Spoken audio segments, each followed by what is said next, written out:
Fala galera, meu nome é Gilberto Melo e hoje eu quero fazer um tema interessante aqui no canal.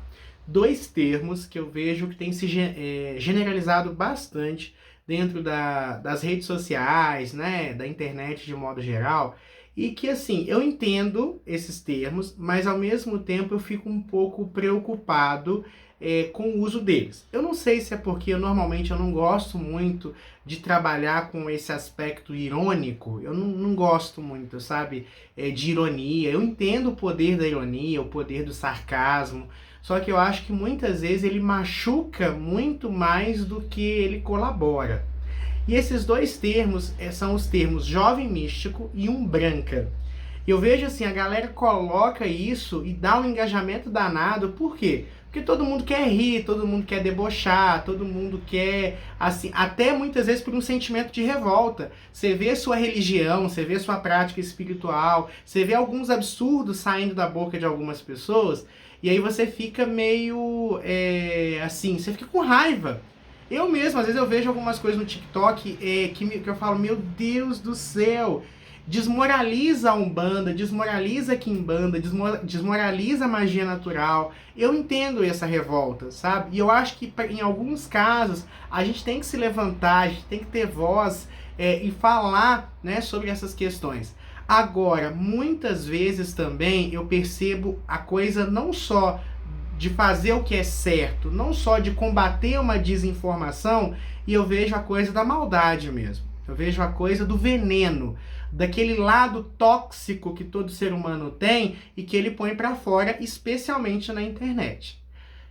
Isso é uma coisa que me preocupa um pouco, porque aí você sai de um lugar onde você está certo. Então, a partir do momento que você está tendo a sua religião, a sua espiritualidade, as suas crenças pisoteadas, né, e aí você vai lá e se pronuncia, chega um momento que não é o caso. É um momento onde a pessoa ela começa a simplesmente ser tóxica, ser uma pessoa negativa, ser uma pessoa que vai machucar e não vai se preocupar com o que o outro vai sentir nesse processo, só porque está munida de uma razão.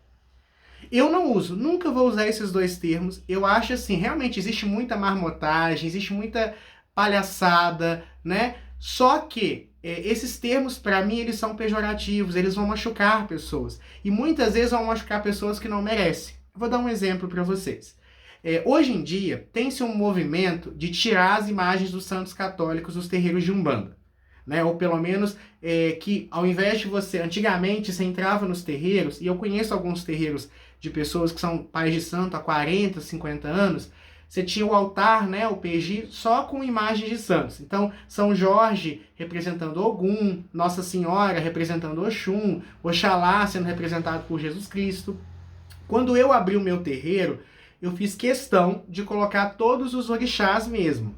Então, no meu terreiro, tem ali todos os orixás no altar. Mas também tem a tradicional imagem de Jesus, que é uma coisa que você encontrava antigamente, não só em centros de Umbanda, mas também nos centros espíritas, porque Jesus, ele é um grande avatar e sua mensagem é muito positiva. Também tem imagens de outros santos, tem imagem de Nossa Senhora, que é considerada padroeira de todos os terreiros no Brasil. Tem imagem de São Francisco, porque no meu terreiro, por orientação das entidades, a gente faz a oração de São Francisco antes das giras. Então, tem imagem, eu pessoalmente optei em colocar os orixás. Então, Ogum lá é Ogum, não tem a imagem de São Jorge. Mas no dia 23 de abril eu comemoro o dia de Ogum. É muito difícil hoje em dia se separar o sincretismo religioso das práticas de Umbanda. Por quê, Gilberto, que é muito difícil? Porque a Umbanda se desenvolveu dentro desse sincretismo, por um processo, claro, de proteção, sim, mas hoje em dia é assim que a gente aprendeu. E a Umbanda é uma religião de ancestralidade. O meu pai de santo me ensinou assim. Eu posso mudar, porque cada geração muda assim alguma coisa. Mas eu não posso esquecer o que o meu pai de santo me ensinou. E ele aprendeu com a mãe de santo dele. E ela aprendeu com a avó de santo dela, minha bisavó de santo. E aí eu vejo pessoas que têm terreiro, não tô dizendo nem de mim. Você pode falar, esse moleque aí, eu tenho 28 anos. Eu tenho um terreiro, eu tenho 30 filhos de santo, eu atendo centenas de pessoas na minha casa. Mas você pode me chamar, sabe, de um branca, porque eu sou um homem branco dentro da religião. Você pode me chamar de jovem místico, porque eu sou iniciado na magia antes de ser um pai de santo, sabe? Mas eu sei separar as duas coisas, mas se quiser me chamar, beleza. Eu tenho saúde mental, eu tenho inteligência para designar o que é meu e o que é seu. Agora, você virar para um senhor, que é o que eu vejo muitas vezes na internet, vídeos de terreiros antigos, de 30, 40, 50 anos, de pessoas que não têm instrução com a gente, que só seguem o que aprenderam dos seus ancestrais e chamar eles de umbranca. Eu vejo um processo assim, Zélio Fernandino de Moraes. É claro que a Umbanda, né, e as práticas que viriam se tornar Umbanda hoje em dia, elas são anteriores ao Zélio. Mas o Zélio é também um marco dentro da religião. Sabe? E aí eu percebo um movimento nosso de descaracterizar, de debochar, muitas vezes, da influência de Zélio dentro da Umbanda. Não, porque o Zélio... É só a gente que faz isso e é um tiro no pé que a gente está dando. Se você entra lá nos cristãos, os cristãos eles têm uma coisa com eles que é honrar os pais da igreja. Por mais que eles tenham pensamentos diferentes. Se você lá tem um livro que eles chamam Heróis da Fé, lá você tem Lutero, você tem João Calvino, que tem visões totalmente diferentes, mas são considerados pais da igreja. A gente não. A gente quer pegar pessoas que foram importantes dentro da nossa religião e apontar os erros. Eu entendo todo o processo, tá? Eu entendo que o Brasil ele é um país formado, né, sobre a discriminação. Eu entendo que nós temos um histórico escravocrata muito, muito pesado. Eu entendo, né, todo o movimento. Eu fiz um vídeo há uns anos atrás falando sobre essa questão, né, de que hoje em dia a gente tem muitos brancos no terreiro e muitos pretos na igreja evangélica. E falei naquele vídeo sobre isso. Vou até deixar o vídeo aqui embaixo, linkado para vocês. Mas o que acontece, gente? Tem que tomar cuidado. Por que eu estou dizendo que tem que tomar muito cuidado com isso? Porque, de repente, a gente começa a atacar pessoas que às vezes só estão dando o melhor delas. A Umbanda não é uma religião homogênea, tá? Se você for em 30 terreiros, você tem 30 Umbandas diferentes. E quem disser o contrário está mentindo. Quem disser o contrário está mentindo. Cada terreiro tem muito da cara do Pai de Santo. Tem pontos em comum? Tem, mas são diferentes. E é muito triste, sabe, eu ver as pessoas assim, ao invés de se unirem, se degladiando na internet. Sabe, gente falando de umbranca, que meu Deus do céu. Sabe, sem propriedade, sem profundidade, sem se importar. Cadê o seu preto velho usaria um termo desse? Seu povo do Oriente concordaria com essa visão de mundo? Sabe, seu Exu daria tanta importância mesmo para essas marmotagens que tem na internet? Não, mas eu, o bonitão, o defensor de Aruanda, vou fazer isso. Entenda, gente, que eu não estou defendendo as práticas abusivas, eu não estou defendendo as marmotagens. Existe e tem que ser combatida mesmo, mas tem que ser combatida com informação e principalmente com respeito. O ser humano tem que ser respeitado. Sabe, você tem que respeitar o outro, os orixás respeitam, os guias respeitam, Deus respeita e eu vou me posicionar acima deles. Essa é a minha opinião sobre isso. E nesse mesmo caminho, um outro termo que me preocupa muito é a tal do jovem místico. Eu concordo que, eu assim, gente, muitas das práticas atuais esotéricas, eu realmente não vejo verdade nenhuma, já falei disso em alguns vídeos. Eu sempre sou daqueles, menos é mais. Não adianta a técnica quântica, radiônica, não sei das quantas, se eu não perdoo. Não adianta a técnica A, B, C, Z, W, se eu não trabalho a minha tolerância, se eu não cuido de mim, se eu não trabalho os laços com a minha família. Não adianta fazer N, Z, H, W, se eu não trabalho meu desapego, se eu não me responsabilizo pela minha vida. Concordo plenamente. Acho que, assim, boa parte das práticas esotéricas atuais, elas são placebo. Acho sim, entendo isso, mas eu respeito quem usa. Tanto quanto eu respeito os cristãos, tanto quanto eu respeito os católicos, tanto quanto eu respeito todas as religiões. Sabe por quê? Porque a fé do outro é o processo do outro. Talvez aquela ufologia é o que segura aquela pessoa.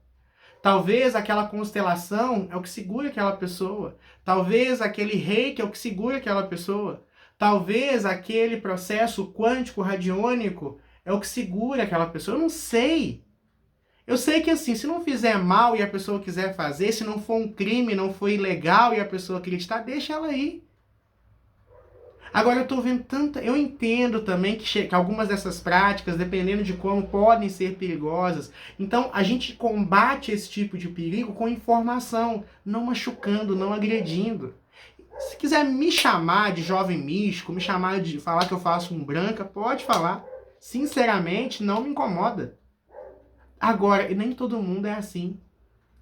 Muitas vezes, com comportamentos como esse, você afasta a pessoa. Com essa toxicidade, você afasta a pessoa do caminho espiritual. Você afasta a pessoa, porque muitas vezes a pessoa roda em lugar mais ou menos, até achar o lugar certo.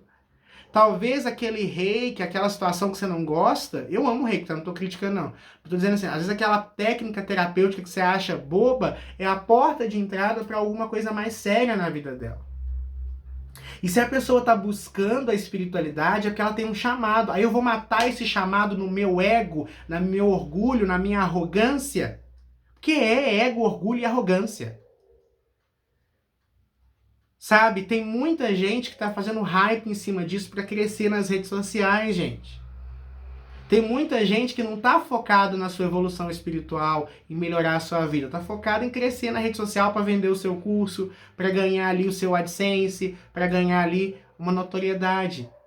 Mas assim, gente, a forma mais fácil de você se conectar com as pessoas é despertando a raiva delas. Então pega e expõe uma coisa ridícula para chamar a sua atenção.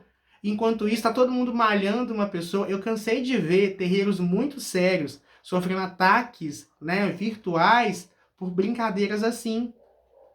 Ah, mas é só uma palavra, é só porque é marmotagem, é só porque isso. Não, é o seu ego.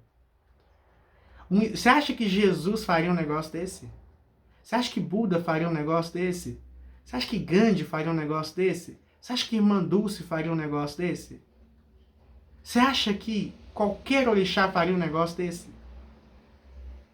Você acha mesmo? A gente tem que começar a entender que a vida virtual e a vida física é uma só. Sabe, as entidades, os orixás, a nossa espiritualidade, ela vê tudo que a gente faz. As nossas atitudes virtuais... Gente, eu falo uma coisa com vocês, e aí eu posso falar de mim, cada um é cada um. Eu tô na internet há 7 anos, criando conteúdo. Mas eu uso a internet há, sei lá, eu tô com 28, então eu devo usar a internet ali desde os meus 13, tem 15 anos que eu uso a internet. Eu posso falar real pra vocês? Eu nunca dei dislike num vídeo. Quando eu não gosto do conteúdo, eu simplesmente, às vezes eu deixo de seguir, às vezes eu oculto pra não ver mais conteúdo daquilo ali. Sabe, eu não critico, porque quanto mais eu comento em vídeo assim, mais aquilo ali... E às vezes a pessoa... Quantas pessoas fizeram conteúdos que eu disse que lá atrás eu não concordava e vieram a público anos depois pedir perdão por aquilo ali? Aí eu vou malhar uma pessoa hoje, sabendo que aquilo ali é a opinião dela naquele momento? Eu tenho cuidado com as minhas palavras. Eu crio conteúdo, eu leio os comentários de todo mundo aqui. Eu sei o quanto uma palavra ruim acaba com o meu dia. E assim, eu sei quantas vezes esse canal existe, porque gente veio aqui nos comentários e falou coisas boas. Quantas vezes eu tava mal com a minha vida pessoal e eu recebi um feedback de algum cliente, de algum aluno, de alguém que me acompanha no canal e aquilo salvou o meu dia, salvou a minha carreira. Cuidado, gente, cuidado com as suas palavras. Cuidado assim com... Eu não tenho Twitter por causa disso, que é um ambiente tóxico. Só que essa toxicidade também tá no TikTok, também tá no Instagram, também tá no YouTube. Cuidado, gente, as suas palavras são muito fortes. E eu tô vendo um monte de gente no mundo espiritual, porque assim, espera-se que nós, que somos espiritualistas, tenhamos empatia, tenhamos maturidade, tenhamos respeito pelo próximo. Espera-se. Só que, infelizmente, não é assim. Então, eu tô aqui para reflexionar com vocês sobre esses termos que, para mim, são perigosos. Termos que, para mim, não são muito legais, não. Eu acho que a gente tem que repensar muito a nossa relação com a internet. Fica aí a reflexão para vocês. Muita luz, muita paz, muito equilíbrio e eu vejo vocês no próximo vídeo. Tchauzinho!